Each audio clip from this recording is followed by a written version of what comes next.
I'm Marin, and this is Post-its and Pens.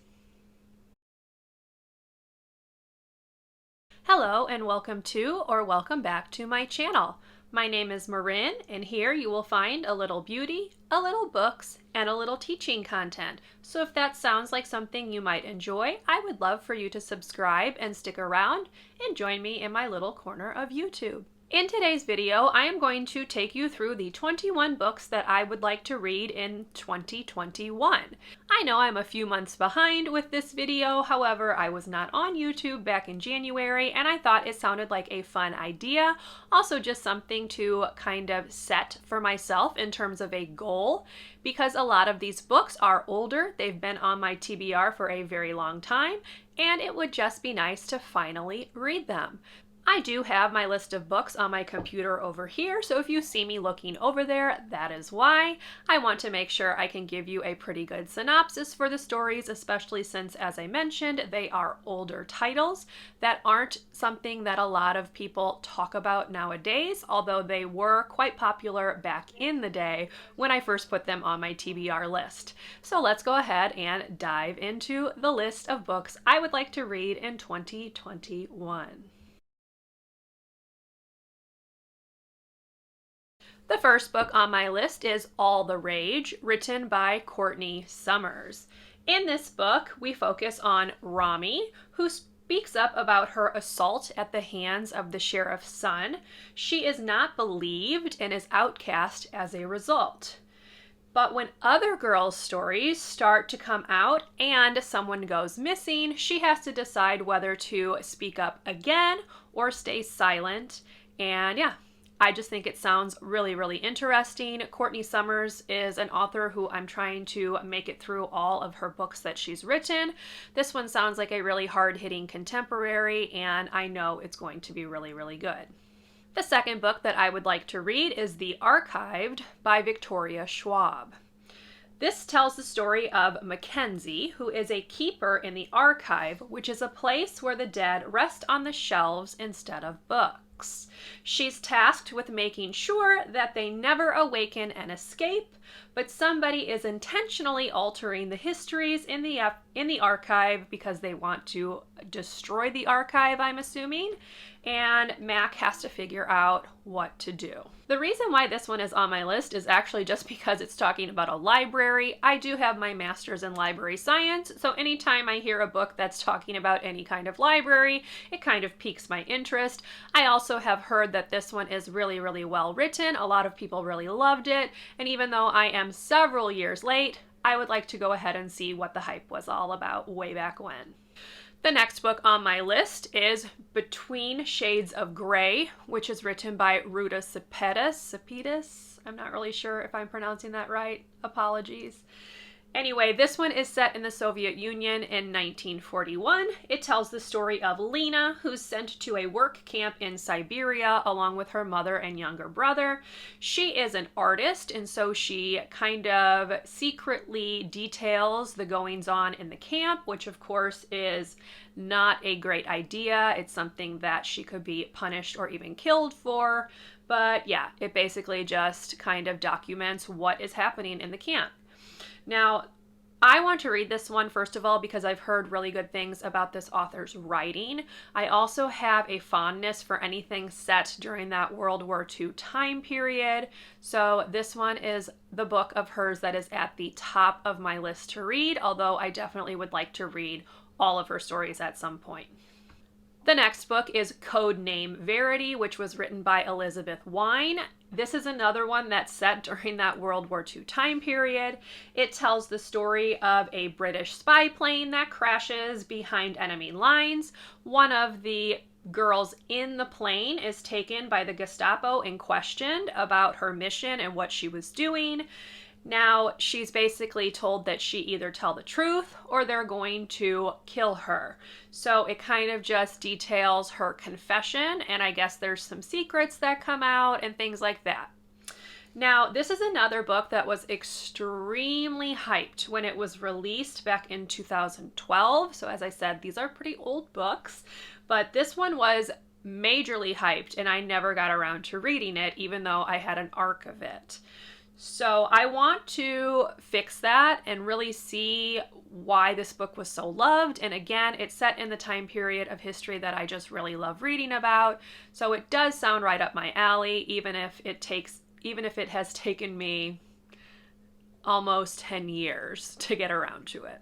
The next story on my list is Columbine by Dave Cullen.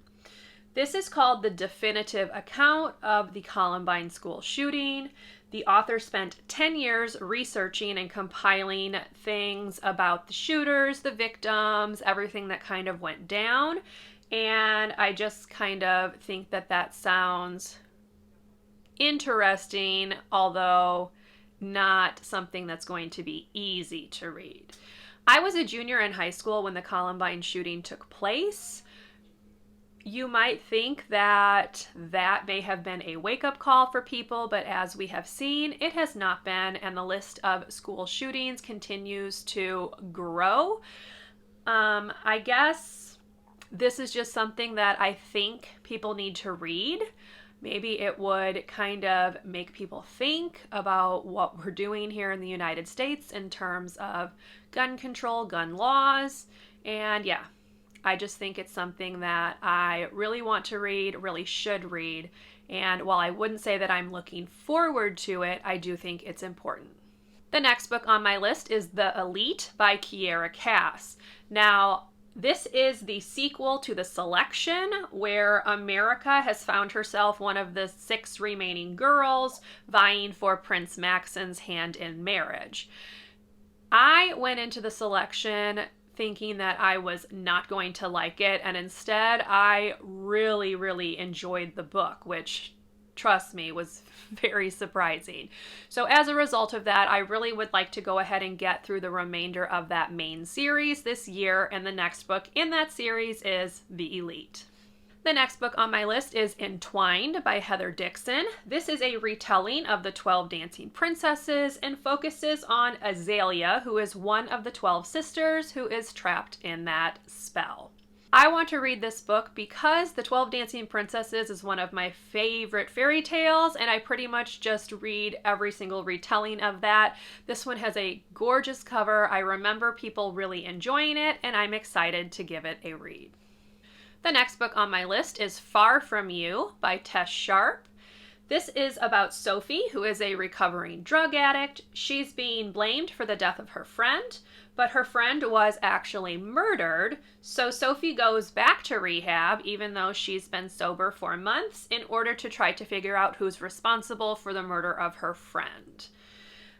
This one is another one that was really, really hyped when the book was released. A lot of people got arcs of it, myself included, and then I never read it because I'm terrible, but a lot of people loved it. I really like hard-hitting contemporaries. I like books that focus on issues and things like that. This one sounds really, really good, and I feel like it's going to be quite the impactful read. The next book on my list is actually a middle grade book. It is The Hero's Guide to Saving Your Kingdom, which was written by Christopher Healy. So I'm just going to kind of read you the first part of the synopsis of this one because it sounds really cool. So here's what it says. Prince Liam, Prince Frederick, Prince Duncan, Prince Gustav. You've never heard of them, have you? These are the princes who saved Sleeping Beauty, Cinderella, Snow White, and Rapunzel. And yet, thanks to those lousy bards who wrote the tales, you likely know them only as Prince Charming. But all of this is about to change. So I just think that this sounds really fun. It's a fairy tale retelling, and I love fairy tale retellings. So yeah, I just think a middle grade book would be fun. This one sounds like it would be right up my alley in terms of what I enjoy, and I'm excited to give it a read this year. The next story on my list is I Hunt Killers by Barry Lyga. This tells the story of Jazz, whose dad is a serial killer. Jazz has witnessed many of his father's crimes, but when a new serial killer starts murdering people in his town, he joins the police in hunting down the killer, but he might just be more involved than he's letting on. So this is another one of those books that everybody was talking about way back in the day. It's one that I never got around to reading, and I would like to go ahead and fix that. I also kind of find books like this kind of intriguing. We apparently get a look inside a serial killer's head, and I'm a big fan of forensic files and shows like that. So yeah, this definitely just kind of sounds right up my alley. I'm not really sure why I haven't read it before, but hopefully I can do that this year. The next book on my list is a newer book. It is The Inheritance Games by Jennifer Lynn Barnes. In this story, Avery finds herself the heiress of a huge fortune with only one catch. She has to move into the house along with the family who was just dispossessed. So apparently there's a lot of things that go on here. She basically has to kind of keep herself involved and try to just make it through with this family who's really, really angry with her, obviously. And yeah, it sounds intriguing and like a lot of fun. So I feel like it's going to be a pretty amazing read. If I was doing a 5-star prediction, this one would probably go on it. I might do that video at some point, but yeah, I definitely think this one is going to be really, really good. The next book on my list is A Mad, Wicked Folly, which was written by Sharon Biggs Waller. This story is about 17-year-old Victoria, who's torn between going for what she wants, i.e. a relationship with a working class boy and a place at an art school, and what she's supposed to want as an upper class girl. I want to read this one honestly because the cover is stunning. There's just something about it that's grabbed my attention from the get-go, and I just really want to see if it's as good as the cover makes it look like it's going to be. And yeah, it's been on my mind for literal years. I don't know why I haven't read it yet, but hopefully I can fix that this year. The next book on my list is actually a nonfiction book. It's called One Last Strike, and it was written by Tony LaRussa. This recounts the 2011 World Series and the playoffs and things like that for the St. Louis Cardinals, which was the team that LaRussa was managing. I am a diehard Cardinals fan, and I vividly remember that season. We had no business making the playoffs. We were 10.5 games behind. We barely got in the playoffs, and then we wound up winning the World Series. Tony LaRussa is someone who would always kind of keep things close to the vest. He was never really very vocal. He made some moves that really made you question what the heck he was doing, but it always seemed to work out. And I read another book by him, 3 Nights in August, which recounted the year that St. Louis Cardinals pitcher Darryl Kyle died in his hotel room in Chicago. That one was so well done that I know I will like this one equally as much, and it has much less of a sad storyline than 3 Nights in August did, so definitely looking forward to it. The next book on my list is Poison Study by Maria V. Snyder. This book is about Yelena, who is about to be executed for murder, but instead she chooses to become a food taster. Now, the problem is that with this job, she is basically poisoned daily because it's ultimately still a punishment. She has to take an antidote each day that kind of holds off her imminent death. And she basically is trying to figure out how to get herself out of this mess that she's found herself in. But while she's doing that, she starts to develop some magical powers. There's some rebels attacking the kingdom. And yeah, it just sounds interesting. I've heard really good things about this and about Maria V. Snyder's writing in general. I've had this one on my Kindle for a really long time. So yeah, I would just like to try to get to it this year. The next book is Red, White, and Royal Blue by Casey McQuiston. Obviously, this one is very well known, but just in case you don't know, it is a romance story between the Prince of Britain and the son of the President of the United States. There's apparently a lot of political intrigue and things like that, obviously, and I just have heard really good things about it. Would like to give it a read myself and basically see what I think about it. The next book on my list is actually one that I have already read this year, and that is The Silmarillion by JRR Tolkien. This is a look at the first and second age of Middle Earth. It basically focuses on the elves and all of the drama between the different elven families, and yeah, It's very, very long. It does read kind of like a history book, but it basically just answers some questions about what Middle Earth was like prior to The Hobbit and The Lord of the Rings. So if you're at all interested, give it a go. But I basically wanted to read it because I'm working my way through all of Tolkien's writing.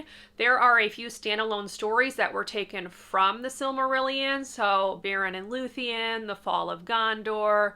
There's a couple other ones that I would like to read, but I needed to read the Silmarillion before I could really dive into the standalone stories, which kind of flesh out those tales a little bit more, because I didn't want spoilers, even though I do know a bit about it, obviously, and the Silmarillion just kind of tells you what happens in a kind of glossed over way, and I'm excited to see if those standalone books will kind of get a little bit more in depth, kind of draw you in a little bit more and be more of a story rather than a recounting.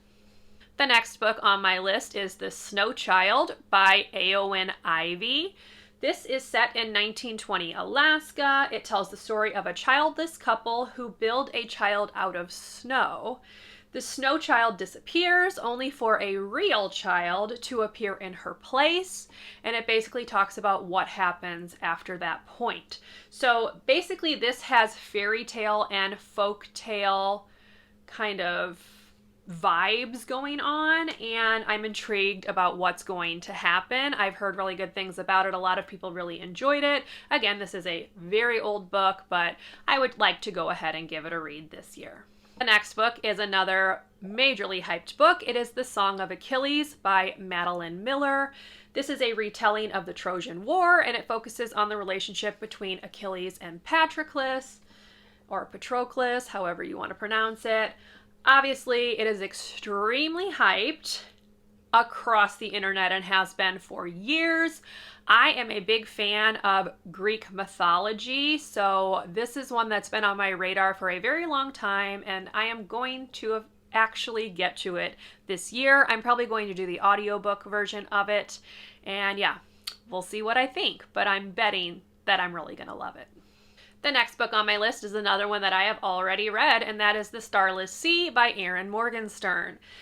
This is very hard to give a synopsis of, but basically it's stories within stories. The main story focuses on Zachary, who finds himself kind of embroiled in danger when he discovers a hidden world, if you will, or a hidden archive, hidden underground library, and everything that happens to him once he discovers its existence. Now, I wanted to read this one because I really loved The Night Circus. I know that Erin Morgenstern's writing is very hit or miss for people. You either love it or you hate it. There is like no middle ground. I am one that really loves it, so I was very much looking forward to this book, and I really enjoyed it. So I'll talk more about that in my May recap because I did just finish it last week. The next book on my list is The Strange Case of the Alchemist's Daughter. This was written by Theodora Goss. It's another one that I feel like probably a lot of people already know about.